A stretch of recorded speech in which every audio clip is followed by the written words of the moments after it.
나사렛 말씀 묵상의 시간입니다. 말씀과 함께하는 소중한 시간을 통해서 하나님의 마음에 한 걸음 다가서는 복된 시간이 되기를 원합니다.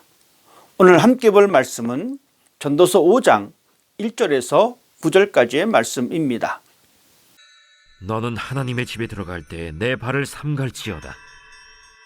가까이 하여 말씀을 듣는 것이 우매한 자들이 제물 드리는 것보다 나으니 그들은 악을 행하면서도 깨닫지 못함이니라.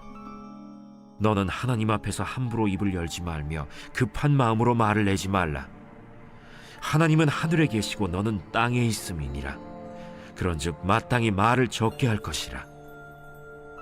걱정이 많으면 꿈이 생기고 말이 많으면 우매한 자의 소리가 나타나느니라. 내가 하나님께 서원하였거든 갚기를 더디게 하지 말라. 하나님은 우매한 자들을 기뻐하지 아니하시나니 서원한 것을 갚으라. 서원하고 갚지 아니하는 것보다 서원하지 아니하는 것이 더 나으니 내 입으로 내 육체가 범죄하게 하지 말라. 사자 앞에서 내가 서원한 것이 실수라고 말하지 말라. 어찌 하나님께서 내 목소리로 말미암아 진노하사 내 손으로 한 것을 멸하시게 하랴. 꿈이 많으면 헛된 일들이 많아지고 말이 많아도 그러하니 오직 너는 하나님을 경외할지니라. 너는 어느 지방에서든지 빈민을 학대하는 것과 정의와 공의를 짓밟는 것을 볼지라도 그것을 이상히 여기지 말라. 높은 자는 더 높은 자가 감찰하고 또 그들보다 더 높은 자들도 있음이니라. 땅의 소산물은 모든 사람을 위하여 있나니 왕도 밭의 소산을 받느니라. 오늘 우리에게 주시는 교훈은 이렇습니다. 하나님을 향한 올바른 자세를 알려주고 있습니다. 전도자가 말하기를 너는 하나님의 집에 들어갈 때 내 발을 삼갈지어다. 성경에서 말하고 있는 발의 의미는 사람의 행동과 마음을 의미합니다. 그 발이 향하는 장소에 따라 옳은 길이기도 하고 잘못된 길이기도 합니다. 발을 삼간다는 것은 모든 것을 신중하게 행동하라는 의미이며 하나님 앞에서 자신을 낮추고 경건하고 거룩한 삶의 자세를 이야기하고 있는 것입니다.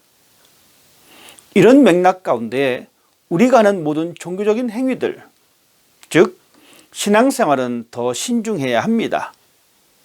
형식적인 관계나 행동들을 통해서 하나님의 자녀됨을 드러내는 것이 아니라 하나님과의 관계에서 더 겸손해야 하며 더 경건해야 하며 더 정성을 다해 하나님과 올바른 관계를 가져야 합니다.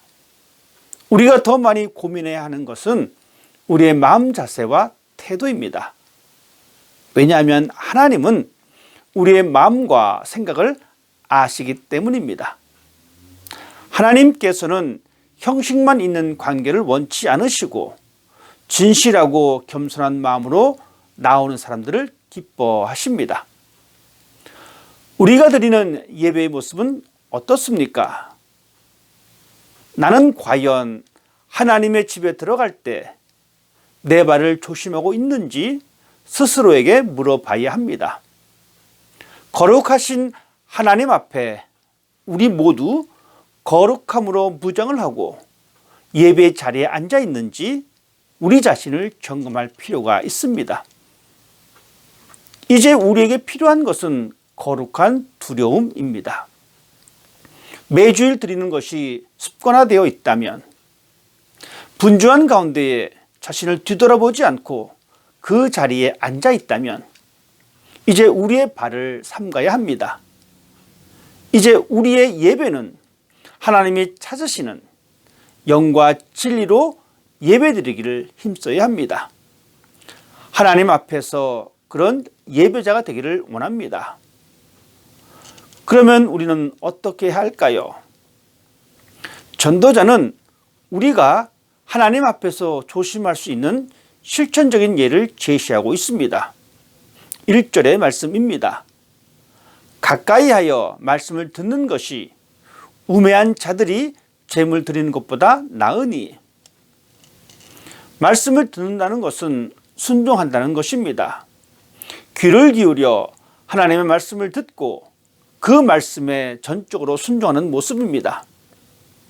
우리는 예배 드리기 전에 먼저 하나님의 말씀으로 우리의 삶과 행실들을 삼가고 정결하게 해야 합니다. 제사를 드리는 것보다 우선해야 하는 것이 하나님을 가까이 하여 말씀을 듣는 것이라고 말을 하고 있습니다. 제물만 드리는 행동으로만 자신의 의무를 다했다고 만족하는 것이 아니라 실제 삶에서 말씀을 듣고 순종하는 하나님이 기뻐하시는 산제사를 드리는 사람이 되어야 합니다. 하나님은 진실한 마음으로 예배하는 사람을 기뻐하시지 예배하는 행위에 만족해 하시는 분이 아니십니다.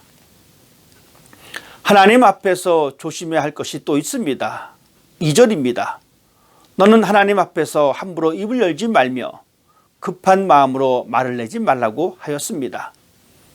하나님을 향한 기도는 신중해야 합니다. 예수님이 말씀하신 이방인들처럼 중언부언하지 않아야 합니다. 빈말을 되풀이하는 것을 삼가야 합니다. 어떤 사람들은 오랜 시간 많은 말을 하면서 기도하는 것이 좋다고 생각을 하기도 합니다. 그러나 기도의 응답은 우리의 수고와 시간과는 별개의 문제입니다. 하나님은 이미 우리가 구하기 전에 있어야 할 것을 이미 알고 계십니다. 이제 우리의 기도는 말하는 것에서 듣는 것으로 바뀌어야 합니다. 일방적인 나의 필요만 말하는 것이 아니라 하나님의 선하신 뜻을 찾고 기다리는 시간이 필요합니다. 예수님께서 그런 기도의 삶을 보여주셨습니다. 십자가의 두려운 상황 가운데서도 자신의 필요를 채우는 것이 아니라 하나님의 선하신 뜻을 찾고 기다렸습니다. 그리고 기도한 대로 그 삶을 살았습니다. 이런 마음을 가지고 기도한다면 우리의 기도는 달라집니다. 기도를 받으시는 하나님의 임재를 경험하고 우리의 연약함을 고백하며 기도할 때 우리의 삶에도 기도의 삶을 살아낼 수가 있습니다. 다음으로 하나님 앞에 신중해야 할 것은 약속입니다. 4절의 말씀입니다. 내가 하나님께 서원하였거든 갚기를 더디게 하지 말라. 하나님은 우매한 자들을 기뻐하지 아니하시나니 서원한 것을 갚으라. 서원이란 자신의 입술을 통해서 하나님께 자신을 바치는 행위를 말합니다. 하나님께 이렇게 하겠다는 약속입니다. 약속은 신중해야 합니다. 고대의 사람들은 서원을 하면 재차 확인하는 시간을 가졌습니다. 그만큼 신중하고 반드시 지켜야 할 것이기 때문입니다.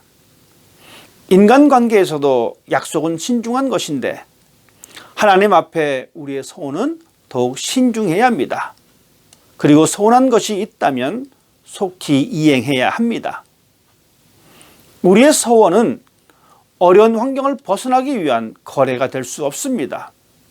지금 내가 겪고 있는 고난을 해결해 주시면 무엇을 하겠습니다. 이렇게 조건을 내세우는 것이 아닙니다. 하나님은 결코 협상의 대상이 될 수가 없습니다.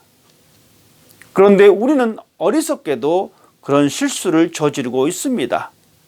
하루빨리 어리석은 자리에서 떠나야 합니다. 오히려 서원은 하나님의 은혜에 감사함으로 우리가 자발적으로 드리는 것입니다. 하나님의 은혜와 사랑에 기초한 약속과 실천은 우리의 신앙을 더욱 풍성하게 만들며 은혜의 삶으로 우리를 이끌어 줄 것입니다. 오늘 여러분의 발걸음이 하나님의 말씀 앞에 한 걸음 더 가까이 다가서며 하나님의 말씀에 귀를 기울이는 복된 날이 되기를 주님의 이름으로 축복합니다. 기도하겠습니다. 우리의 마음을 살피시는 하나님 아버지, 형식에 치우쳤던 우리의 연약함을 고백합니다. 이제부터는 보여지는 형식과 행위로 인해서 인정받는 삶을 버리고 온전한 마음과 진실한 삶의 모습으로 하나님께 나아가기를 원합니다. 우리의 발걸음이 하나님의 말씀으로 향하길 원하며 우리의 귀가 하나님을 향하길 원하며 하나님의 은혜에 감사하는 삶이 되도록 우리의 마음을 만져 주옵소서. 우리의 구원자 되신 예수 그리스도 이름으로 기도드립니다. 아멘.